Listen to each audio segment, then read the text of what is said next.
I have to mark this by simply saying that this is Sheila's fourth and last address to conference as President of the INMO. I'll be saying something later on, but to say that she's been a pleasure to work with and so on is an understatement. She is an excellent leader, an excellent nurse who's never, ever forgotten what it's like to be in the front line as a staff nurse, and always brings that to the table. So it genuinely does, with a mixture of sadness but also great pride, can I invite Sheila Dickson, our President, to address annual conference, please. Thank you.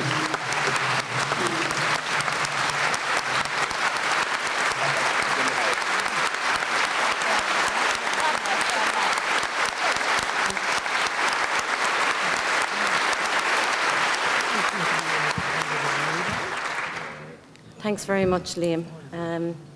A hoscarí agus a córda, tá anáthas ar an fóilte a choibh go dtí ar cohol blantúil an seo, san áit is fearr ar domhan, I maithrí, Killarna.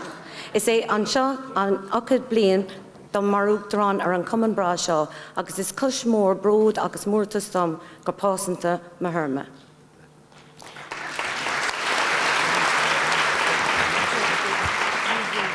Minister, delegates, colleagues and friends, it seems only 4 short weeks and not 4 short years since I had the wonderful honour of being elected President of this great professional organisation.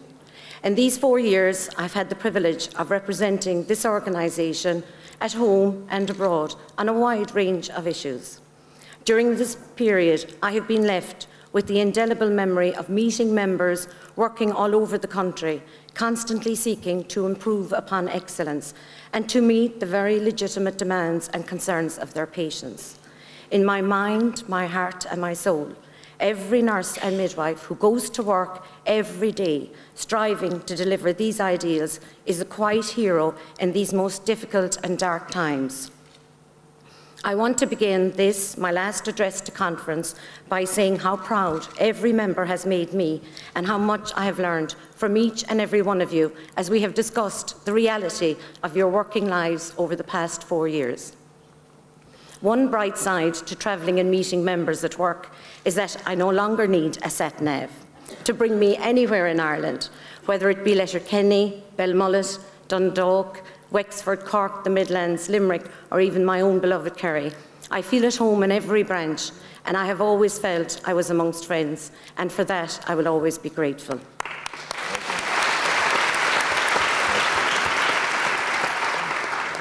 The past 4 years has also seen me work with 2 executive councils. I want to say to these people, and in particular my first and second vice presidents, who are elected every 2 years and give tirelessly of their time, are also absolute heroes and total leaders. While we have not always agreed on everything, we have, after debate, always spoken as one. And for as long as that happens, then this organisation will never play second fiddle to anyone and will never take a step backwards. Can I now wish the incoming executive every success as they lead this organisation over the next 2 years. And I just want to wish every candidate the very best of luck in the elections this afternoon.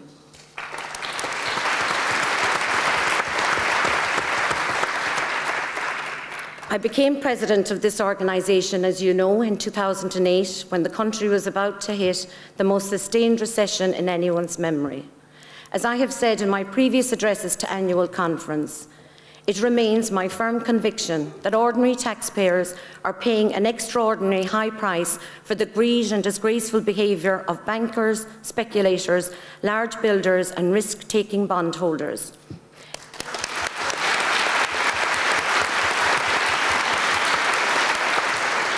It is patently clear that no country, particularly one as small and as open as ours, will ever beat the markets. The markets do not care about any society, any community, or any individual citizens and their family. Any government that is enthralled to the markets is a government that cannot serve all of the people that elected them.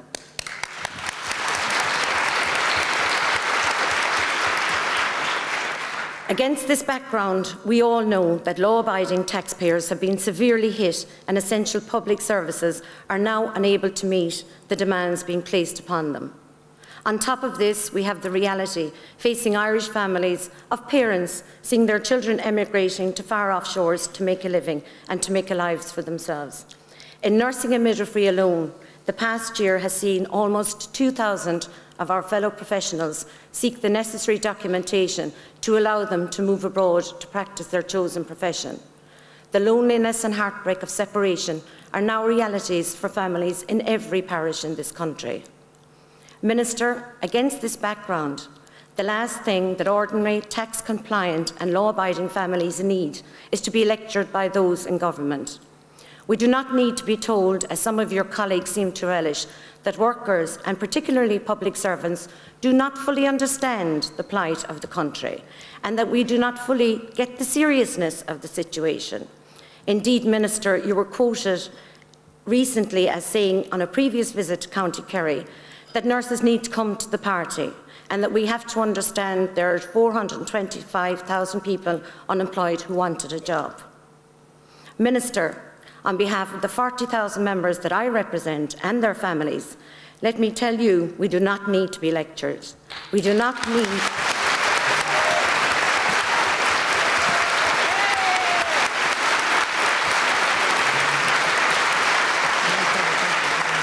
We do not need to be told that the situation is difficult, and we do not need to be told that the country remains in a very bad place. We are the families with ordinary incomes that are living this reality. We are the families that have intimate experience. We are the families that have intimate experience of family members who are unemployed. Minister, we know the loss and desolation that comes with forced emigration.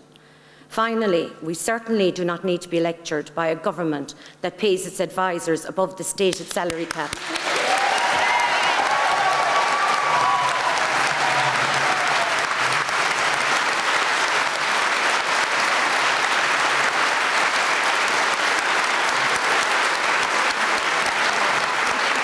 And sometimes, Minister, this is over 3 times what many nurses and midwives receive after being qualified for over 20 years.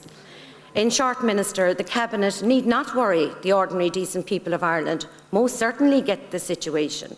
The question is, has the reality of the hurt and damage this recession is causing to the families who never did anything wrong and who never partied really been understood by government?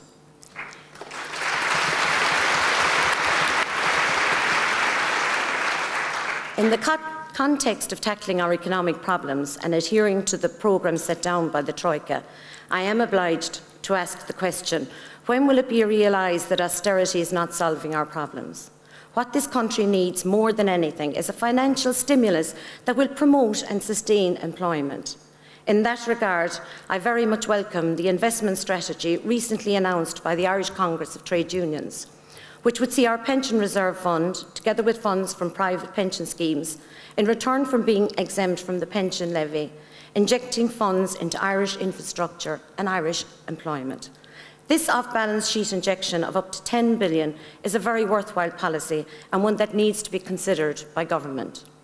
As has been said, you cannot starve a country out of a famine, and you cannot and will not grow the Irish economy by continuing to withdraw money from literally every sector of Irish society.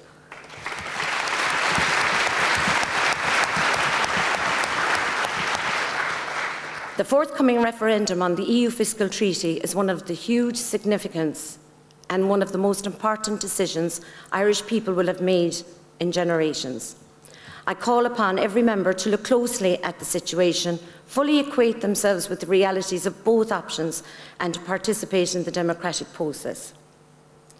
In the past year, our public health service has continued to face cutbacks, unprecedented in the history of any country that is a member of the OECD.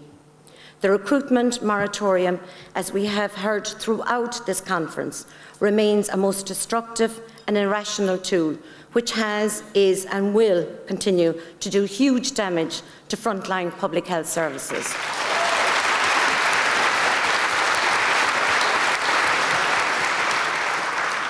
As we all know, nursing and midwifery lost nearly 2,000 posts in the last year, and most of them in the weeks leading up to the end of the grace period of the 29th of February. Since then, nurses and midwives and other health service colleagues have worked miracles as they have sought to maintain healthcare in the front line in the face of a massive depletion of resources within a very short period of time. Minister, this approach, fundamentally flawed as it is made even worse by the manner in which the recruitment moratorium continues to be applied. If we are ever to bring about security and certainty to the provision of public health services, then the recruitment moratorium must be significantly amended.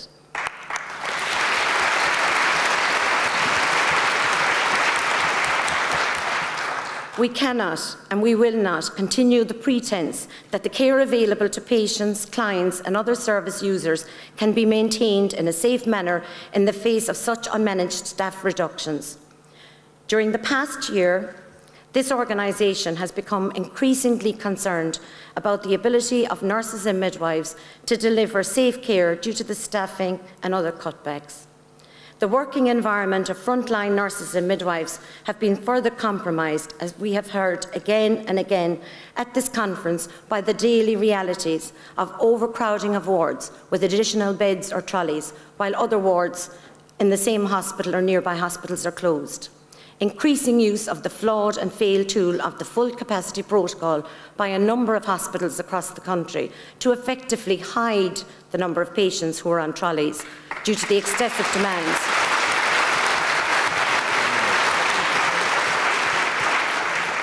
Care of the elderly facilities with very dependent patients being left short-staffed, resulting in the quality of life for these patients being reduced, and curtailment of community-based service, despite the constant reaffirmation that primary care is the future, which now sees public health nurses and other community nurses completely unable to meet the demands being placed upon them, and the reality of waiting time for a child and geriatric assessment. And all of this, of course, takes place against the backdrop of almost 2,500 public beds, both acute and continuing care, being closed nationwide. This is why we have commenced our nationwide Safe Practice campaign across the country. This is aimed at providing the supports necessary to ensure every member practice safely. This will be a major and sustained initiative by the INMO, and I call on every member to attend one of the workshops. Minister and colleagues, I know that we must address our budget deficit, and I know that we cannot continue to throw money at every problem in a manner which does not lead to efficient and effective use.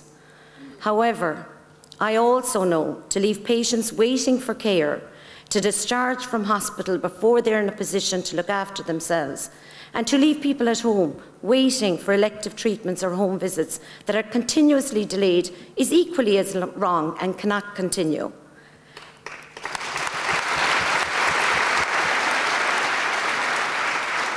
The Irish Public Health Service has suffered enough, and no amount of redeployment, reconfiguration or re-rostering will cover the gaps that now so patently exist to every nurse and midwife in this room and to everyone who is really honest about the state of our public health service. I cannot leave this section of my address without referring to the actions of our members in the emergency department of the Midwestern Regional Hospital in Limerick late last year. Despite criticism from almost every direction, and despite the scurrilous accusation that they were seeking something for themselves, our members stood up, spoke out and acted on behalf of their patients and in pursuance of an environment within which they could practice safely. These are our real heroes, and these are the frontline professionals who make a difference. I want to call upon everyone in this room to stand up and applaud our members in Limerick who did not say no.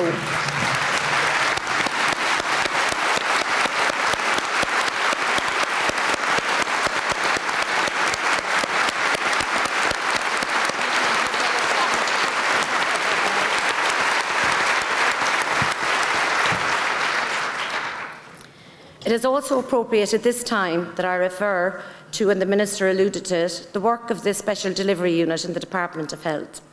This unit, which is dedicated to addressing ED overcrowding and improving the patient's journey, has improved the focus of local management in dealing with this overcrowding crisis.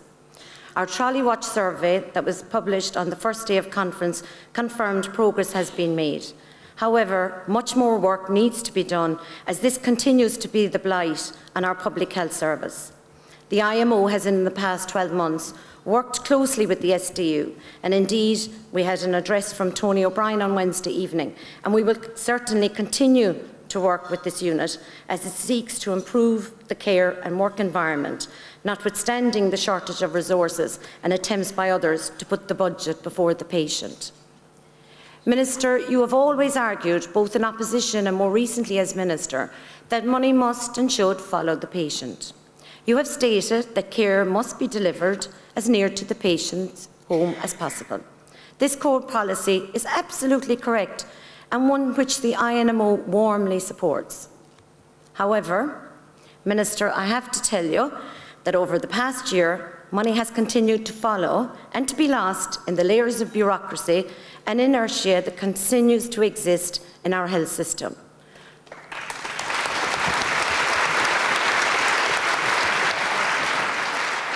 While we broadly support your models of reform, which will get rid of the centralised bureaucracy and bring power back down to local level, the long goodbye of the HSE is corrosive, damaging and inexcusable.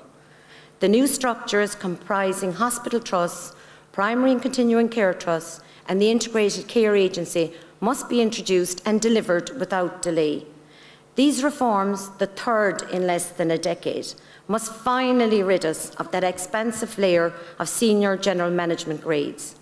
These managers who have no understanding of how or where patients' needs are met, and their only function, all too often, is to stifle, smother and diminish the autonomy, responsibility and authority of nurses and midwives.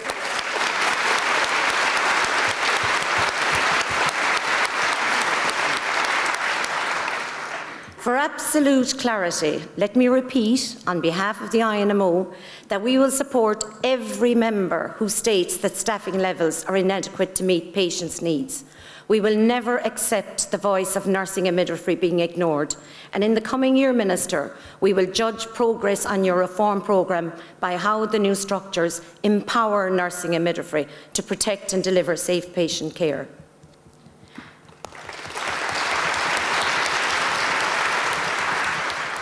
The INMO welcomes the completion of the passage of the Nurses and Midwives Act through the Houses of the Oireachtas. This organisation recognises that this new legislation, while not fully meeting all of our stated requirements and objectives, represents a huge change in the regulatory framework within which nurses and midwives will practice in the years ahead. Such new concepts as a lay majority, the new aspects of the fitness to practice process, giving tangible recognition to health and welfare issues, and perhaps more importantly, the competency framework and the obligations to maintain continuing professional development in order to continue as a registered nurse or midwife, are all things that the INMO has welcomed. It is now imperative that we follow the passage of the new Act with the following: the elections necessary to allow the new board to be appointed and commence its regulatory responsibilities, and that the government commits itself to support every individual nurse or midwife like it is supporting all registered doctors to allow them fully meet their obligations with regard to competency and safe practice. The INMO will accept nothing less from government other than that which has been given to other regulated professionals. So we look forward to early discussions, Minister, with you and your department on how this competency framework is to be established and how the cost and funding implications of the framework are to be met. Notwithstanding all of these difficulties, challenges and headache, I am, as you know, by conviction and character, an optimistic person. And that is why I'm taking this opportunity today to say to each and every one of you that the current difficulties continue to present a huge opportunity for nursing and midwifery. To realise this future, every nurse and midwife, through their professional trade union, the INMO, must have complete faith, competence and confidence in the role they fulfil and in the quality of the care that they provide. I do believe that even in these difficult economic times, there is an opportunity for nurses and midwives to shine and to lead out, particularly in the area of non-communicable diseases. This is a challenge, as it won't be offered to us, colleagues. Some initiatives are already out there, We need to ensure they are evaluated and measured in terms of cost saving, and we as your organisation will use your examples of best practice to challenge the Department of Health to ensure national rollout of nurse and midwifery-led initiatives in all these areas that are effective, cost-effective, efficient and patient-focused. This is our time, and we are the nurses and midwives that our profession has been waiting for. So into the future, nurses and midwives need to take control of their environment. This means that we must never accept for that which we know to be wrong. This means that we must never accept the abnormal becoming the normal.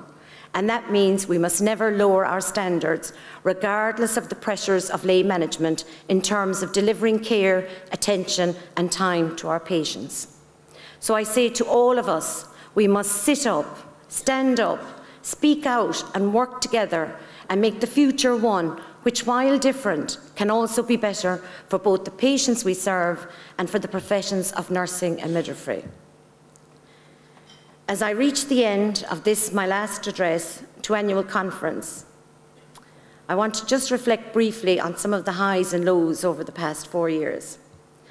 The highs have definitely included meeting the silent heroes that go to work every day and look after their patients. The highs have also seen me learn so much, both at home and abroad, from the nurses that I've had the pleasure to meet, who are so selfless with their time and so unselfish with their skills and their talents. I've also experienced the high of recognising that the profession of nursing and midwifery are truly global. Most importantly, the Irish nurse and midwife, wherever you travel in this world of ours, is greeted with open arms and an automatic assumption of quality, which is a delight to behold.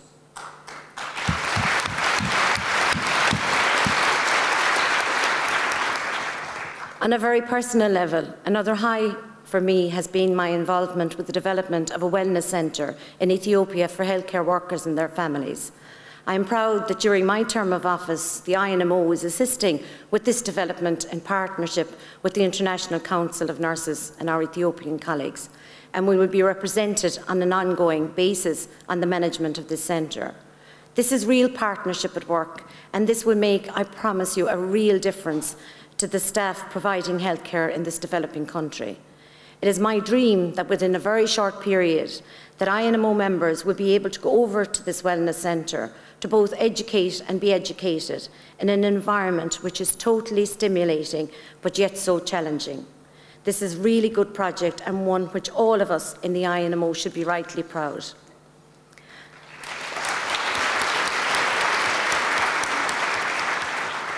Finally, another high has been the fact that I've had the pleasure over the past 4 years to work as part of a great team in the INMO.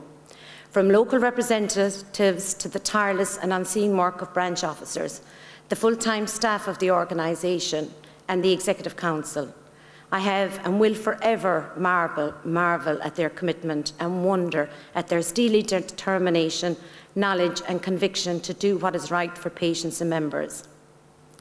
If I may now turn to just some of the lows, which are not too many, but I think it's only fair that I refer to them. A particular regret on my part as I end my term of office is that we have still failed to agree a post-qualification employment initiative for our newly qualified graduate nurses and midwives here in this country.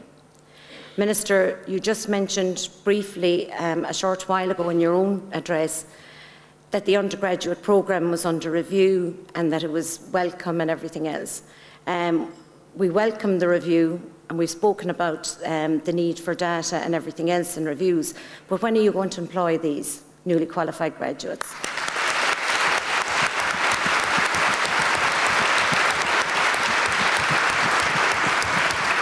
Our graduate placement programme is the envy of the European, if not the world stage. We have known this from speaking to directors of nursing in areas where our newly qualified grads have had to move into, be it in England, be it in Australia, be it in America or Canada. We are delivering world-class graduates. And you have just said you recognise that the undergraduate programme is brilliant, and I'm now calling on you to act on that brilliance and to give value for money and to give our newly qualified grads an opportunity to work in this country, which is their preferred desire.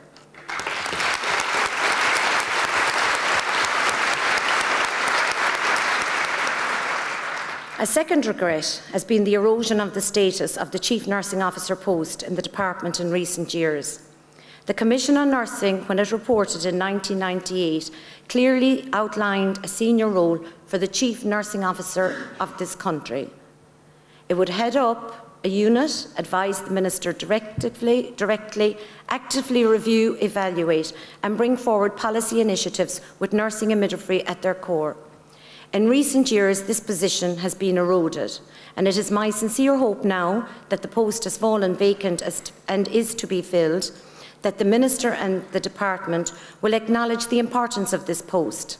The CNO must be on the senior management team in the Department, and it needs to lead out in every way possible in developing new horizons and boundaries for nursing and midwifery services.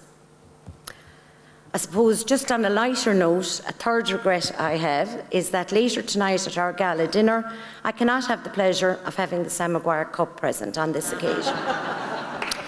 As our Dublin delegates will know, they have possession, on a very temporary basis, of this cup, but I'm confident that before the year is out, it will be returned to its natural home and you're all invited back.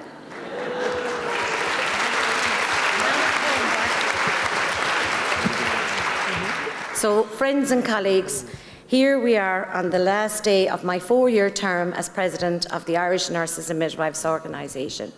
I can only hope that over these 4 years, I have managed to serve and represent each and every one of you in this room, and each and every member in this country, and indeed now across the globe, in a manner which reflects your excellence as nurses and midwives.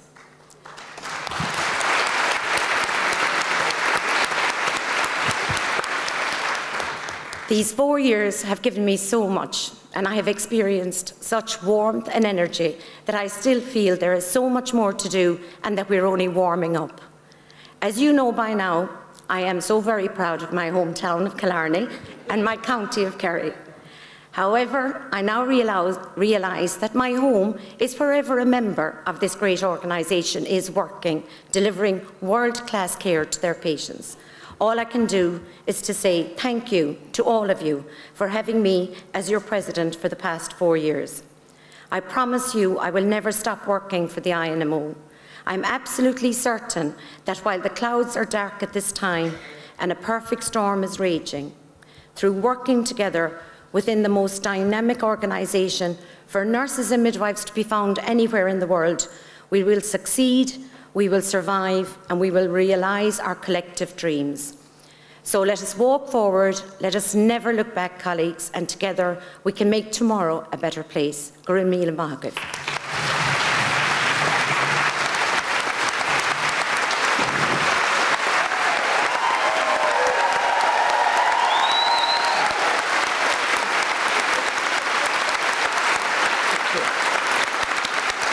Thank you.